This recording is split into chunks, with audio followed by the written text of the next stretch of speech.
လွတ်လပ်ရေးနေ့ထိမှတ်နေနဲ့ပကံပြည်မှာရွှေမုံငွေမှုရွာသွင်းဖြိုးခဲ့ပါတယ်ခင်ဗျာမြန်မာတပြည်လုံးမြန်မာတနိုင်ငံလုံးနောက်16တစ်နှစ်လုံးမှာလက်လာပါပြီးပြင်ပြီးတော့9ရက်သားသမီးရှင်းနေနံဘွားတိုင်းလူပြည်သားလုံးစုံတော့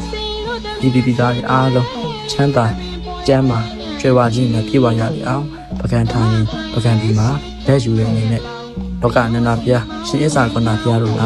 9ရက်သားသမီးတို့များကိုရွှေမုံငွေမှုရွာသွင်းဖြိုးပြီးတော့ဓာတ်ဖွင့်ခဲ့ပါတယ်ခင်ဗျာအလုံးစုံတော့9ရက်သားမျိုးများအားလုံးယခုဤ4ရက်နေ့တနင်္ဂနွေနေ့လွတ်လပ်ရေးနေ့မှာစပြီးတော့ကျွန်တော်တို့ပြည်အောင်စုမြန်မာနိုင်ငံတော်ဤနိုင်ငံလုံးလိုင်းကြီးလုံးလူလက်တန်းစားမျိုး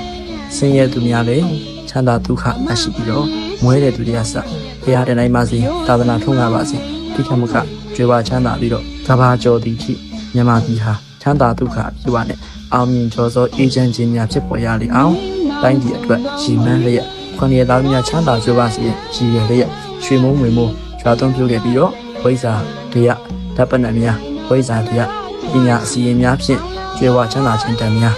ကျွယ်ဝချမ်းသာအေဂျင့်တော်တန်များဖြန့်ဝေခဲ့ပြီးတော့အားလုံးမြတ်တာပို့ခဲ့တာလုံးစုံသောအစီအမံများဆောင်ရွက်ပေးခဲ့ပြီးတော့အားလုံးသော9ရက်သားသမီးရှင်းနေတဲ့ဘွားပြည်သူပြည်သားတိုင်းသူပြည်သားမြန်မာနိုင်ငံသားများအားလုံးအေဂျင့်ပါရခြင်းလွတ်လပ်ခြင်း